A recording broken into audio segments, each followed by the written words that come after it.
Good day, I'm Stephen McHugh, and this is your JIS News for Friday, March 4, 2022.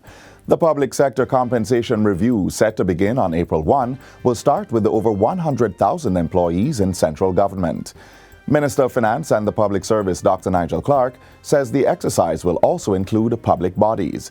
He was responding to questions at Tuesday's meeting of the Standing Finance Committee of Parliament. Regarding the proposed reduction in the number of non-taxable allowances, Dr. Clark assures that no employee in the public sector will be worse off as a result.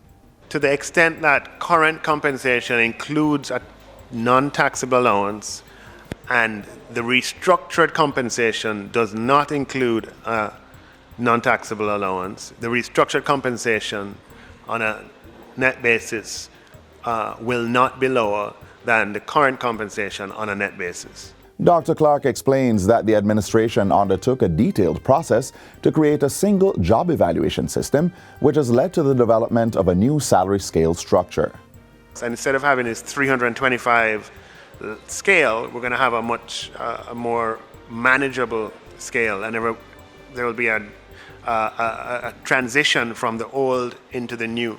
The finance minister asserts that while the compensation review will lead to levels of remuneration that exceed current wages, it should not be regarded as a salary increase exercise. The exercise, which is intended to overhaul the structure of salaries and other emoluments in the public service to make it more equitable, is expected to enable government to recruit and retain talented and experienced persons in the civil service. Government has identified land in St. Catherine to construct a state-of-the-art correctional facility. Approximately 300 acres of land has been provided by the Sugar Corporation of Jamaica. $98 million has been set aside in the budget to undertake the pre-investment planning phase of this project.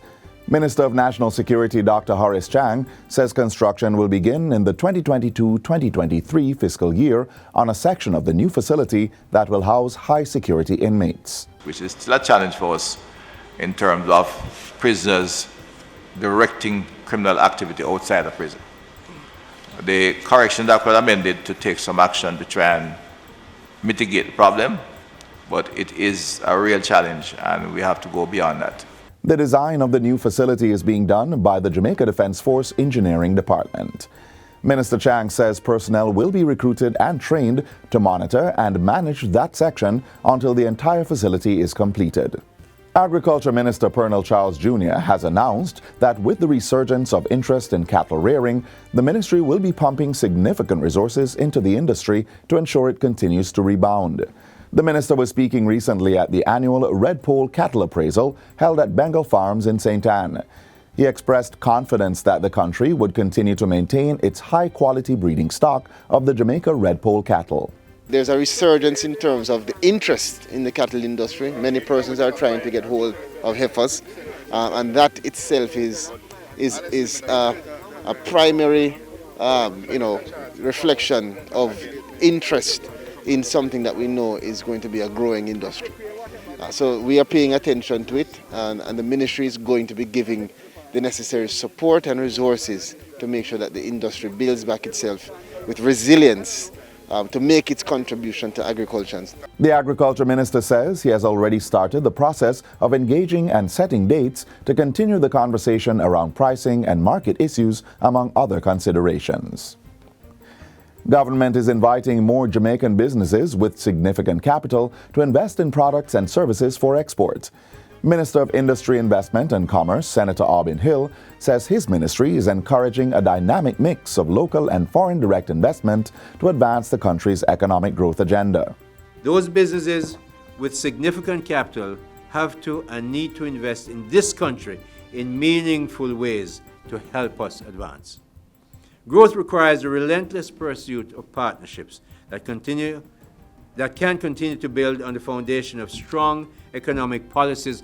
The minister says there are a lot more opportunities for investment in research and development to create new items that can be consistently produced to increase export earnings. We are not going to get rich as a country in Jamaica selling to only 3 million people with the kind of per capita income we have. We have to focus on exports He adds that companies should also invest in backward integration by also producing the containers for packaging their products, thereby ensuring their businesses are more dynamic and sustainable.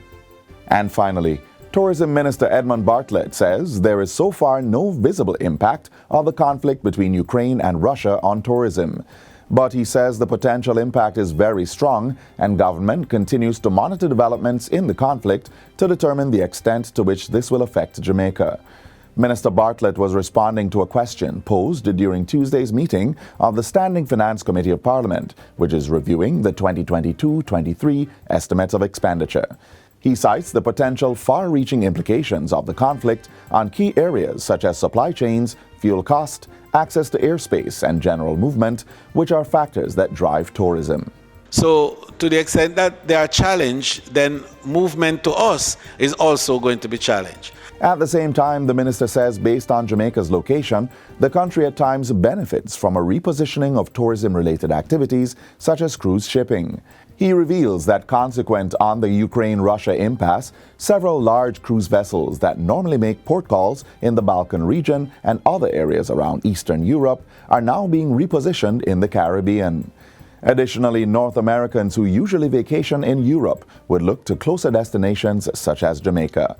But the minister was quick to add that though there are often dividends derived from conflict, it is not something desired or celebrated. It's not a benefit on which we praise ourselves or we preen or indeed we boast about, because we do not enjoy the benefits from adversities.